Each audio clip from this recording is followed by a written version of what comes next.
Salut Sarah, Hello Stéphane, comment vas-tu? très bien et toi? Comme toujours, à chaque début de vidéo d'ailleurs, dans l'absolu. Exactement. De quoi va-t-on parler aujourd'hui? On a décidé de vous parler de l'importance d'être soi-même. Alors pourquoi cette vidéo? Pourquoi ce thème? On a enregistré dernièrement notre vidéo concernant le début d'année, Mm. concernant Les bonnes résolutions? les bonnes résolutions. Effectivement, on s'aperçoit que beaucoup de personnes font les choses pour être comme d'autres personnes, pour finalement se fondre dans le moule. Mm. Et on s'est dit, mais pourquoi est-ce Pourquoi qu'on peut s'obliger pas, à ça? exactement, pourquoi ne pas pouvoir être soi-même? Et quelle est l'importance d'être soi-même? C'est vrai qu'on s'aperçoit qu'il y a des exigences, on va dire, de partout. Des exigences familiales, des exigences, on va dire, sociétales, au niveau des rapports qu'on peut entretenir avec les autres, des exigences au niveau eh bien, du métier que l'on exerce, en fonction du lieu de travail où l'on se trouve. Et toutes ces exigences-là font qu'on est obligé, quelque part, de se contrôler, de se maîtriser. Et On a l'impression en tout cas. on a l'impression de devoir le faire, c'est certain. Et maîtrise sur maîtrise, ça peut des fois donner le fait qu'on se sente un petit peu perdu par rapport à qui on est, quels sont nos besoins fondamentaux et quelle est notre place finalement dans le monde, dans l'univers, dans notre vie quotidienne. Et tout ça, ça nous ramène à cette question, pourquoi cette importance d'être soi-même, pourquoi cette importance de s'écouter et de pouvoir profondément exprimer notre personnalité. Il y a deux choses qui sont, je trouve, importantes. C'est déjà de comprendre pourquoi est-ce qu'on ne peut pas, on a l'impression de ne pas pouvoir être soi-même. Et après se dire que, en plus, c'est vraiment à l'opposé de ce qu'on recherche, puisque on ne peut atteindre son plein potentiel qu'en étant soi-même. On ne peut pas être une copie, en fait, d'une personne et attendre les mêmes résultats dans notre existence. Parce qu'on n'est pas cette personne.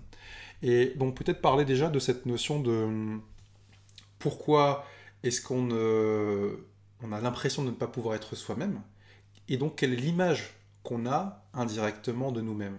Alors il y a cette notion de nous-mêmes, avec cette notion d'amour. Moi je m'aime. Moi je m'aime exactement. Euh, si j'ai suffisamment d'amour pour moi, si je pense que je suis un chouette gars, une chouette fille, j'ai pas besoin de faire comme n'importe quel pingouin que je vais rencontrer. Je peux être intégralement moi-même parce que j'ai pas besoin du regard des autres pour exister.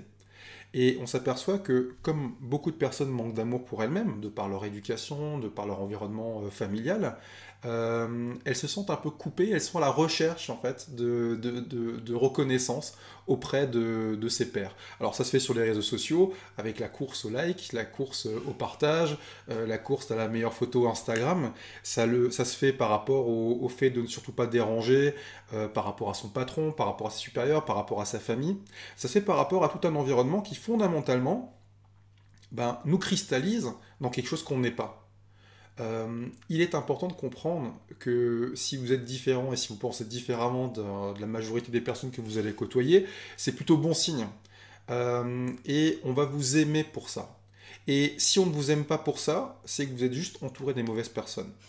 Et qu'à ce moment-là, il faut changer d'environnement parce que sur Terre, il y a énormément de gens qui vont être intéressés par la personne que vous êtes. Et ça, il faut vraiment en être certain, parce que ça fonctionne comme ça. Il y avait une citation, je crois, qui disait que la fleur, elle ne se soucie pas finalement de l'apparence qu'elle va avoir, elle se soucie juste de grandir et d'être ce qu'elle est en fait. Et c'est exactement la même chose pour nous, c'est notre vrai souci, entre parenthèses, notre vrai challenge, c'est juste de pousser, c'est juste de devenir ce qu'on est.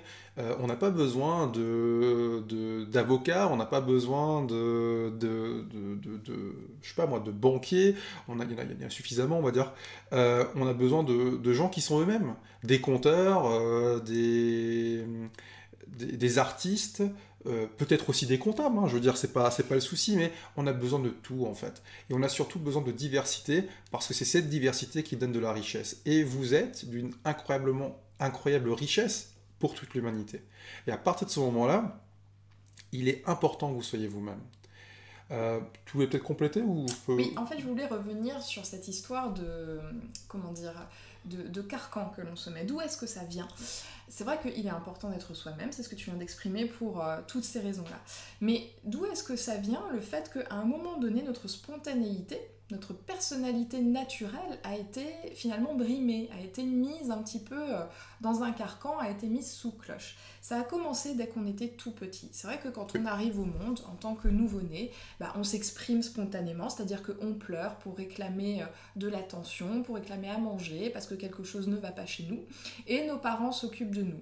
À partir du moment où on développe notre personnalité, donc on devient un petit enfant en mesure, on va dire, d'exprimer ses émotions variées, en mesure de pouvoir interagir avec le monde qui l'entoure, dès ce moment-là, on commence déjà à nous mettre dans un certain cadre. Ne crie pas trop fort, ne pleure pas si fort, évite de balancer les objets. Donc on nous met des balises finalement qui vont créer notre éducation, puisque effectivement on va pas s'amuser à balancer tous les objets de la maison, ou on va pas s'amuser à hurler dans les oreilles de nos parents parce que ça nous chante. Donc il y a des balises qui sont mises, qui correspondent finalement au fait de pouvoir faire partie du monde qui nous entoure en prenant compte et sans forcément, on va dire, déranger les personnes qui sont autour. Or, ces balises, ce carcan peut être en fonction de chaque personne plus ou moins lourd. Si vous avez été élevé dans une famille extrêmement rigide, où il faut vraiment correspondre à certains schémas pour être accepté, vous allez vraiment avoir, on va dire, une espèce de chape de plomb sur vos épaules. Ou si vous êtes né dans une société, par exemple, un pays où il y a vraiment des règles strictes pour correspondre à ce que veut la société, à ce qu'accepte la société de votre part. Si vous êtes élevé dans un environnement, on va dire, un peu plus libéral, un peu plus libre, on va vous permettre d'exprimer d'autres choses. Et ça, lorsque vous devenez adulte, vous le gardez avec vous. C'est-à-dire que si vous avez grandi dans un environnement où vraiment on vous a inculqué des règles très très strictes à suivre, que vous avez eu finalement un tout petit espace pour exprimer votre personnalité, vous allez finalement soit continuer ce schéma-là, ou alors à un moment donné vous rebeller complètement et faire l'exact contraire de ce que vous aurez appris. Ça peut être une façon, on va dire, de vivre une crise et de passer à autre chose, ou bien vous aurez eu cet espace de liberté pour vous exprimer, et à ce moment-là, vous aurez pu finalement tester vos limites, aller d'un extrême à l'autre, pourquoi pas, pour pouvoir savoir au final qui vous êtes. Parce que savoir qui on est, l'importance d'être soi-même, c'est quoi ? C'est de savoir au final qui on est. Être soi-même, c'est quoi ? Ça veut dire quoi être moi-même ? Ça veut dire quoi pour toi, Stéphane, être toi-même ? Ça veut dire s'offrir le luxe d'exprimer sa spontanéité, d'exprimer ce qui sort de nous sans aucun filtre. Mais il y a toujours cette notion de se dire, ok, même si je sors de moi les choses sans filtre, c'est toujours avec ce respect pour autrui, pour les personnes qui m'entourent. Je m'autorise à être moi-même, tout en étant dans le respect pour les personnes qui font partie de mon environnement. Et c'est souvent là la limite, on va dire, un peu difficile à trouver entre ce qu'on attend de nous, ce qu'on souhaite exprimer, et ce qui peut être finalement, non nocif, j'ai envie de dire, pour notre entourage. Après, ce qu'il faut aussi, je pense, comprendre, c'est que pour aller là où on doit aller, pour attirer, parce que l'univers fonctionne de manière très, très simpliste, tout est énergétique. C'est vibration. Tout est vibration, et donc c'est comme s'il y avait une musique, chaque personne correspond à une musique. Et c'est comme si, en n'étant pas soi-même, on trafiquait cette musique.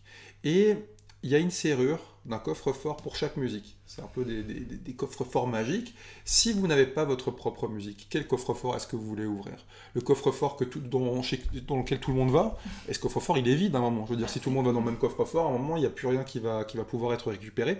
Alors que vous avez peut-être effectivement un trésor incroyable dans votre propre cheminement, dans votre propre vous-même. Et donc, c'est très important de comprendre que pour atteindre les trésors de sa vie, pour atteindre la quintessence de tout ce qui est prévu de bon dans notre existence, on a notre propre chemin à suivre. Et en aucun cas, on ne peut prétendre arriver à ce trésor si on prend des voies qui sont déjà communes et qui sont identique avec énormément de personnes par rapport à nous. Voilà ce que je voulais dire par rapport à ce sujet. Je pense que, effectivement, comprendre, pour résumer un tout petit peu, déjà comprendre pourquoi est-ce qu'on n'ose pas être soi-même, peut-être la peur de déranger, le manque d'amour qu'on a pour nous-mêmes, faire un travail effectivement comme une montgolfière, de se libérer finalement de tous ces poids, comme tu le disais, on est lesté de tous ces poids, pour pouvoir s'élever vers ce qu'on est réellement. Et de toute manière, l'univers a horreur du vide. Les personnes que vous risqueriez éventuellement de voir disparaître dans votre environnement vont être remplacées par des personnes qui vibrent à la même fréquence que vous et avec lesquelles vous aurez beaucoup plus à partager que toutes ces chimères en fait Oui, qui sont autour de nous. vous partagerez des choses beaucoup plus profondes plutôt que des choses superficielles, et tu l'as très bien évoqué tout à l'heure. Si votre peur c'est de ne plus être aimé, parce que vous ne correspondez plus on va dire, aux exigences de votre entourage, rassurez-vous, c'est encore ce qu'il y a de mieux pour vous. Parce que plus vous serez vous-même, plus vous serez aimé par les véritables personnes qui seront capables de vous accepter pleinement et entièrement tel que vous êtes. Et par soi-même. Et par vous-même. Commencer par s'aimer par soi-même, parce qu'on est cool. C'est On est souvent... des gens incroyables. C'est souvent d'ailleurs le cheminement le plus dur, s'aimer soi-même, s'accepter entièrement avec tout ce qui compose notre beauté. Exceptionnel. Tout ce qui compose aussi notre part d'ombre. Parce que on dit l'importance d'être soi-même, ok, mais d'être soi-même entièrement. C'est-à-dire que l'idéal, c'est d'accepter nos qualités, mais aussi nos faiblesses, nos failles. Où est-ce qu'il y a encore des choses à améliorer ? Eh bien, à partir du moment où vous serez capable de vous aimer de cette manière-là, vous attirez à vous des gens qui vous aimeront de la même manière. On vous remercie. On vous remercie. N'oubliez pas de vous abonner à cette merveilleuse chaîne qui est Estia TV. Appuyez sur la cloche pour avoir les notifications. Voilà, partagez si vous avez envie, bien évidemment. Mettez un pouce bleu sous la vidéo. On vous embrasse. Et on vous retrouve très vite Bisous. pour une nouvelle vidéo.